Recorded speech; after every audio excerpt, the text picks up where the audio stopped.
আল্লাহ রাব্বুল আলামিন বলেন والذين اتخذوا مسجدا ضرارا وكفرا وتفريقا بين المؤمنين وتفريقا بين المؤمنين وإرصادا لمن حارب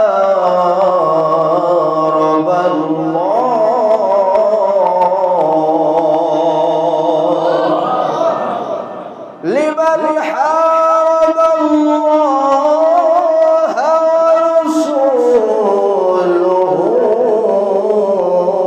من قبل الله أكبر আল্লাহ রাব্বুল আলামিন ঘোষণা দিলেন আল্লাযীনা ইত্তাখাযু আর যারা বানাইছে নির্মাণ করেছে মসজিদান দিরারান একটা মসজিদ নির্মাণ করেছে ষড়যন্ত্র করার জন্য কোরআনের কথা সূরা তাওবা 107 নম্বর আয়াত ষড়যন্ত্র করার জন্য দিরারান ষড়যন্ত্র করার জন্য আর কি করার জন্য অস্বীকার করার জন্য আল্লাহ আল্লাহ রাসূলকে ওয়াতাফরিকাম বাইনাল মুমিনিন এবং মুমিনদের মাঝে বিভেদ সৃষ্টি করার জন্য এরকম মসজিদ আছে না বিভেদ সৃষ্টি করার জন্য মানুষকে আল্লাহ রাসূল থেকে দূরে সরে দেওয়ার জন্য আর কি করার জন্য ওয়াইরসাদাল লিমান হারাবাল্লাহ ওয়া রাসূলুহু এবং আল্লাহ আল্লাহ রাসূলের বিরুদ্ধে যুদ্ধ করার জন্য ঘাঁটি বানানোর জন্য মিন কবল এটা ইতিপূর্ব থেকে আগে থেকে শুরু হয়েছে কি বলেন ঠিক কিনা মুনাফিকরা এবার কুবা মসজিদের উপরে একটা মসজিদ নির্মাণ করলো করার পর তাবুক অভিযানের সময় আবার নবীজির কাছে এসে মদিনার মুনাফিকরা হাজির হয়ে গেল হাজির হওয়ার পর নামধারী এরা মানুষকে মুসলমানের মতো এদের আচরণ দেখাইতো ভেতরে মুনাফিকি করত এরা এবার নবীজির সামনে এসে বলল ইয়া রাসূলুল্লাহ ইয়া হাবিবাল্লাহ আপনি যদি আমাদের মসজিদে একটু যেতেন আমাদের মসজিদে যদি একটু ইমামতি করতেন তাহলে আপনার আগমনের কারণে আমরা বরকত লাভে ধন্য হয়ে যেতাম নবীজি বললেন ও মদিনার মানুষেরা এখন আমি তাবুক অভিযানের সফরের জন্য ব্যস্ত আমি এখন যেতে পারবো না আমি তাবুক অভিযান থেকে যখন ফিরে আসবো সফর থেকে ফিরে আসবো আল্লাহ চাইতো তোমাদের ওই মসজিদে আমি যাব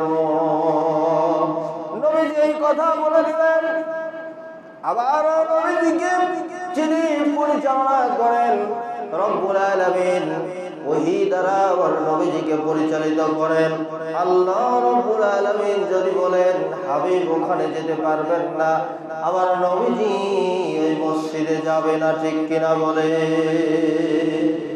আবার নবীজি সফর থেকে ফিরে আসার সময় এইবার একটু জায়গায় একটু বিশ্রাম নিচ্ছিলেন বসে পড়লেন ওই সময় নবীজির উপরে আয়াত নাযিল হয়ে গেল ইয়া রাসূলুল্লাহ ইয়া হাবিবাল্লাহ ওই মসজিদে আপনি যাবেন না কখনো যাবেন না নামাজ পড়ার জন্য আপনি মসজিদে যাবেন না লা তাকুম ফীহি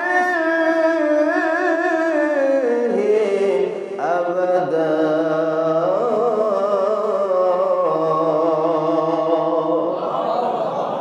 আল্লাহ পাক ঘোষণা দিয়েছিলেন লা তাকুম ফীহি আবাদা হাবিব আপনি ওই মসজিদে যাবেন না যে মসজিদ ওয়াত্তাখাযু যে মসজিদটা যারা মসজিদে জেরার নির্মাণ করেছে ষড়যন্ত্র করার জন্য, এই মসজিদে আপনি দাঁড়াবেন না, এই মসজিদে আপনি নামাজ আদায় করবেন না, ইবাদত করার জন্য যাবেন না। ওই সময় নবীজি তার সাহাবীদেরকে আদেশ করলেন, আমার সাহাবীরা যাও ওই মসজিদকে এখনই ঘুরায় দাও। নবীজির সাহাবীরা ওই মসজিদ যেখানে নির্মাণ হয়েছিল ওই মসজিদে গিয়ে সাহাবী হুজুররা ওই সময় বাবাজিরা ওই মসজিদকে ওখান থেকে চিরদিনের জন্য উৎখাত করে দিলেন। আল্লাহু আকবার। যে মসজিদে ষড়যন্ত্র হয় ওই মসজিদ থেকে ভালো কিছু আশা করা যায় না, ঠিক কিনা বলে? এই জন্য বাবাজিরা আমার ওই মসজিদে নবীজি গেলেন না। এইবার আল্লাহ পাক জানাচ্ছেন, হাবিব আপনি কোন মসজিদে নামাজ আদায় করবেন, কোন মসজিদে আপনি দাঁড়াবেন, সেইটা আমি আল্লাহ আপনাকে ওহীর মাধ্যমে জানাই দেবো। জোরে বলুন সুবহানাল্লাহ। লা মাসজিদুন উসসিসা আলা তাকওয়া মিন আউয়ালি ইয়াউমিন আহাক্কু আন তাকুমা ফীহি। আল্লাহ রাব্বুল আলামিন ঘোষণা দিলেন, লা মাসজিদুন অবশ্যই মসজিদটা উসসিসা যার ভিত্তিপ্রস্তর দেওয়া হয়েছে আলা তাকওয়া খোদাভীতির উপরে, আল্লাহ ভীতির উপরে, সেই মসজিদটা আপনি সেখানে যাবেন। কোন দিন থেকে মসজিদটা তাকওয়ার বড়, সেই দিনের কথা আমি আল্লাহ ঘোষণা দিচ্ছি। যেই দিনে মসজিদের ভিড় দেওয়া হয়েছে ওই শুরুর দিন থেকে মসজিদটা তাকওয়ার উপরে প্রতিষ্ঠিত। আল্লাহু আকবার বলেন। নবীজি যখন মক্কা থেকে হিজরত করে যখন মদিনায় গেলেন, যাওয়ার পর সর্বপ্রথম কুবা পল্লীতে, যার হাদিস সাহেব যারা এখানে আছেন, যারা আপনারা গেছেন সেই মদিনায় কুবা মসজিদে যারা গেছেন, অনেকে আছেন কিনা কুবা মসজিদে, ওখানে যারা গেছেন দেখছেন মসজিদটা সুন্দর, আমি নিজেও দেখেছি বাবাজিরা। জায়গায় নবীজি ভিত্তিপ্রস্তর স্থাপন করেছেন, ওই জায়গায় মানুষ মাতোয়ারা কেউ সহ দিচ্ছে বিভিন্ন ভাবে, সেখানে নবীজির ওই ভিত্তিপ্রস্তরকে তারা সম্মান দিচ্ছে। জোরে বলুন সুবহানাল্লাহ। ওই মসজিদ কুবা মসজিদে তাকওয়ার উপর প্রতিষ্ঠিত হয়েছে।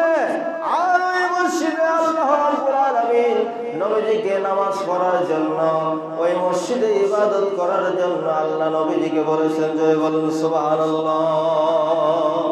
আসসালাতু ফি মসজিদি কুবা কাউরাতিন আও কামা ক্বালা আলাইহিস সালাতু ওয়াসসালাম।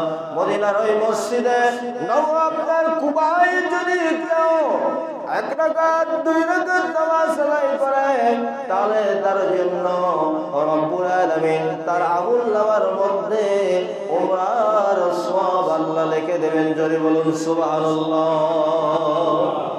এই কুবা মসজিদটা তাকওয়ার উপর প্রতিষ্ঠিত, যে মসজিদের কথা আল্লাহ কোরআনের মধ্যে বলেছেন। জোরে বলুন সুবহানাল্লাহ। আল্লাহ পাক এই মসজিদের কথা কোরআনের মধ্যে বলে দিলেন। সেই মসজিদ যদি তাকওয়ার উপর প্রতিষ্ঠিত হয়, সেই মসজিদের মুসল্লি কেমন হবে চিন্তা করেন, ঠিক কিনা বলেন?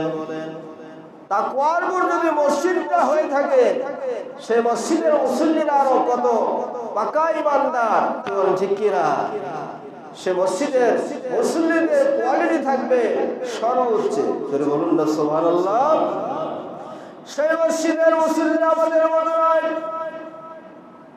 অনেক দেখা যায় মুসল্লিরা নামাজে আসে, মাথায় টুপি পর্যন্ত নাই, খালি মাথায় নামাজ পড়ে চলে যাচ্ছে। কি বলেন, ঠিক কিনা? কি বলেন, দেখেন কিনা এরকম?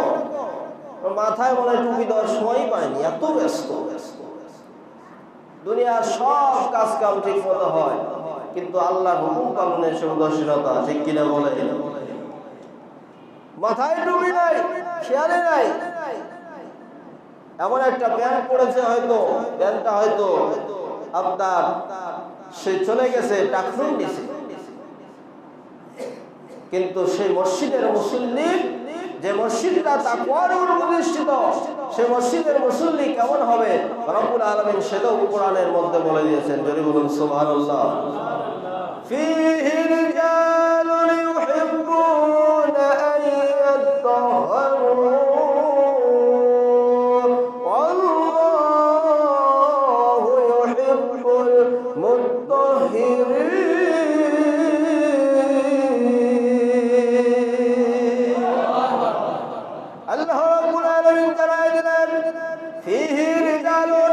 ওই মসজিদের ভেতরে এমন কতিপয় ইবাদতকারী বান্দা আছে, তারা হলো ফীহি রিজালুন ইউহিব্বুনা ইয়াতাহহারুন, যারা পবিত্রতা অর্জন করাকে ভালোবাসে, যারা যাদের ভেতরে এবং বাহ্যিক এবং আভ্যন্তরীণ উভয় তাদের পাক পবিত্র, এবং তারা এমন পবিত্র, এমন ইবাদতকারী, তাদের কোন ইবাদতের মধ্যে খুশুখুজুবিন ইবাদত নয়, লোক দেখানোর জন্য নয়, তারা বিশুদ্ধ ইখলাসের সাথে তারা আল্লাহর ইবাদত করে। যদি বলুন সুবহানাল্লাহ। আল্লাহু ইউহিব্বুল মুত্তাহহিরিন। আল্লাহু আকবার বলেন। আল্লাহ রাব্বুল আলামিন এই সমস্ত পবিত্রতা অর্জনকারী ইবাদতকারী বান্দাকে আল্লাহ রাব্বুল আলামিন ভালোবাসেন। জোরে বলুন সুবহানাল্লাহ। মুসল্লিদের কেমন কোয়ালিটি হতে হবে এর থেকে আমাদের শিক্ষা নিতে হবে। জীবনে বহুদিন আমরা নামাজ আদায় করলাম, আমাদের কোয়ালিটি কি ওই রকম নবীজির জামানার সাহাবী হুজুরদের মতো ওই রকম হয়েছে? খেয়াল করেন, কিছু হলেও সামান্য যেন আমাদের মধ্যে আসে, তাহলে আমাদের ইবাদতটা সার্থক হয়ে যাবে। যদি বলুন সুবহানাল্লাহ। বাবাজিরা, আবার শুধু তাই নয়, এই মসজিদের কথা কেন আলোচনা করলাম, আলোচনার শেষের দিকে আসলে আপনারা বুঝতে পারবেন। আলোচনার প্রারম্ভিক কিছু বুঝতে পারবেন না, শেষের দিকে আসলে বুঝবেন কেন আলোচনা করলাম। আজকে দেখেন আপনারা, বাংলাদেশে অনেক মসজিদ আছে, হানাফি আছে, আহলে হাদিস, মাযহাবী আছে না? পৃথিবীতে, বাংলাদেশ নয় শুধু, পৃথিবীতে হানাফি যত মসজিদ আছে, একটা মসজিদও দেখান তো ওখানে কি লেখা আছে আহলে হানাফি মসজিদ? লেখা আছে? কিন্তু আহলুল হাদিস যারা, মাযহাবী যারা, তাদের একটু বুঝতে হবে, অনুধাবন করতে হবে। তাদের মসজিদে লেখা আছে আহলে হাদিস মসজিদ। কি বলেন, আছে কিনা? আহলে হাদিস মসজিদ তার মানে কি? জাতিকে বিভ্রান্ত করা হচ্ছে, জাতির মধ্যে বিভেদ সৃষ্টি করা হচ্ছে। হানাফিরা তো কোনদিন দেখেনি যে আহলে হানাফি মসজিদ, মসজিদে তো সবাই নামাজ আদায় করবে। কি বলেন, ঠিক কি না? ওখানে আহলে হাদিস মসজিদ, মাযহাবী মসজিদ, এটা কেন লিখতে হবে? জাতিকে বিভ্রান্ত করার জন্য এই কাজটা তারা করছে, এটা সবচেয়ে বড় বিধান। ঠিক কিনা বলে? আল্লাহ রাব্বুল আলামিন জাতিকে একত্র থাকার জন্য বলেছেন, আর তারা নাম দিয়ে আলাদা মসজিদ করে। আজকাল বিভিন্ন জায়গায় তারা মসজিদ গড়ে তুলছে মানুষের ঈমান হরণ করার জন্য। ঠিক কিনা বলেন? আল্লাহ রাব্বুল আলামিন সূরা ইমরান 103 নম্বর আয়াতের মধ্যে রাব্বুল আলামিন বলেছেন, ওয়াতাসিমু বিহাবলিল্লাহি জামিআন ওয়ালা তাফাররাকু। আল্লাহু আকবার। তোমরা একত্র থাকো, তোমরা বিচ্ছিন্ন হয় না। আল্লাহর রশিকে তোমরা একত্র হয়ে তোমরা মজবুত ভাবে ধরো। কিন্তু আজকাল দেখা যায় আহলুল হাদিস যারা হাদিসের অনুসারী বা হাদিসের আহাল বলে যারা দাবি করে, তারা মসজিদের উপরে লিখে দিয়েছে আহলে হাদিস মসজিদ। এইটা সবচেয়ে বড় বিধান। ঠিক কিনা বলে? সবচেয়ে বড় বিধান হলো এইটা, মানুষকে বিভ্রান্ত করার জন্য। এটা লেখা যাবে না। মসজিদের আদব আছে। আজকে দেখেন এই আলোচনা কেন করলাম? মসজিদের আদব হচ্ছে মসজিদে যখন আসবেন আপনাকে অবশ্যই দুনিয়াবি সমস্ত কথা, দুনিয়ার সমস্ত কাজগুলো এইগুলো এই মসজিদের মধ্যে এসে করা যাবে না। দুনিয়ার সমস্ত দুনিয়াবি কথা এই মসজিদে এসে কখনো বলা যাবে না, ঠিক কিনা বলেন? অনেক সময় মসজিদে বসে মানুষ কি করে, মানুষ এখন কাজ পায় না, মসজিদে বসে মানুষের জমি গল্প শুরু করে, ধান বিক্রির গল্প শুরু করে, মাছ বিক্রির গল্প শুরু করে, ঠিক কিনা বলেন? ধান আজকে কত করে হাটত বিক্রি হলো বলে, কি বলেন, হয় কিনা? গল্প হয় কিনা? এইরকম যদি হয় তাহলে বুঝতে হবে সাহাবী হুজুরদের জামানার ওই সাহাবী হুজুরদের যেমন তাকওয়ার কথা আল্লাহ পাক বলেছেন সেরকম কোয়ালিটি আমাদের ভেতরে আসেনি। তাহলে এই কাজগুলো করা যাবে না। উচ্চ স্বরে মসজিদের ভেতরে কথা বলা যাবে না, কি বলো, ঠিক কিনা? উচ্চ স্বরে যদি কথা বলা না যায়, মসজিদের ভেতরে উচ্চ স্বরে হাসি ঠাট্টা করা যাবে? ধরে বলেন, কখনো করা যাবে না। এমনকি মসজিদে আপনি এমন বিষয় খেয়ে এসেছেন, এমন দুর্গন্ধযুক্ত খাবার খেয়ে এসেছেন যার কারণে আর এক মুসল্লির অসুবিধা হয় কিনা? অনেকে ধূমপান করে আসছেন, একজন ভালো নামাজি পরেশগার বান্দার পাশে দাঁড়িয়েছেন, মুখ থেকে দুর্গন্ধ ছুটে আসতেছে, কাঁচা পেঁয়াজ খেয়ে এসেছেন, রসুন খেয়ে এসেছেন, যার কারণে আর একজন মুসল্লির নামাজ পড়তে অসুবিধা হচ্ছে, হয় কিনা বলেন? তাহলে এইগুলো কখনো দুর্গন্ধযুক্ত খাবার খেয়ে মসজিদে আসা যাবে না। এবং পেঁয়াজ খাওয়া লাগি, আমাদের খাওয়া লাগে কিনা? পেঁয়াজ খাইতে হয়, রসুন খাইতে হয়, তাহলে কি পেঁয়াজ রসুন খাওয়া বাদ দেবেন? না, পেঁয়াজ রসুন খাওয়া বাদ দেবেন না, এইটা রান্না করে খেয়ে আসবেন। কোথা গেল? রান্না করে খেয়ে আসবেন। নবীজি বলেছেন, জাবির রাদিয়াল্লাহু আনহু قال قال رسول الله صلى الله عليه وسلم من أكل سما أو بسلا فليعتزلنا أو يعتزل مسجدنا متفق عليه رواه البخاري ومسلم سبحان الله।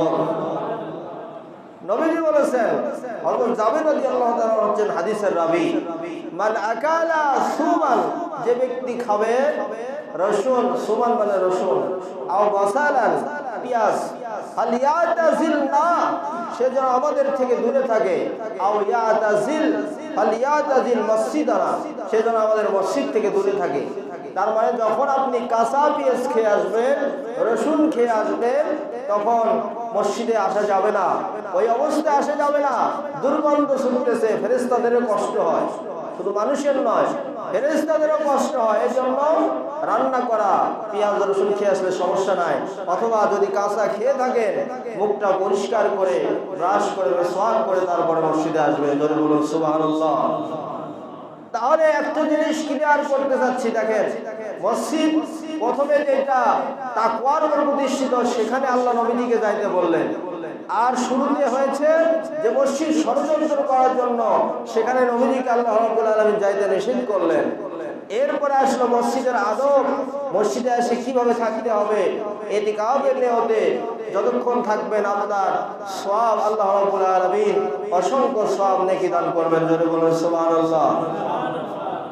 এখন আসুন, আপনারা দেখেছেন কিনা, যারা আহলুল হাদিস, যারা সহিহ হাদিস বলে চিল্লানি দিচ্ছে, সহিহ হাদিস বলে যে কোনো হাদিসকে তারা জয়ীফ বানায় দেয়, মাউযু বানায় দেয়, সহিহ হাদিসকে বানায় দেয় তারা, অথচ তারা বলতে সহিহ হাদিসের দাবি করে।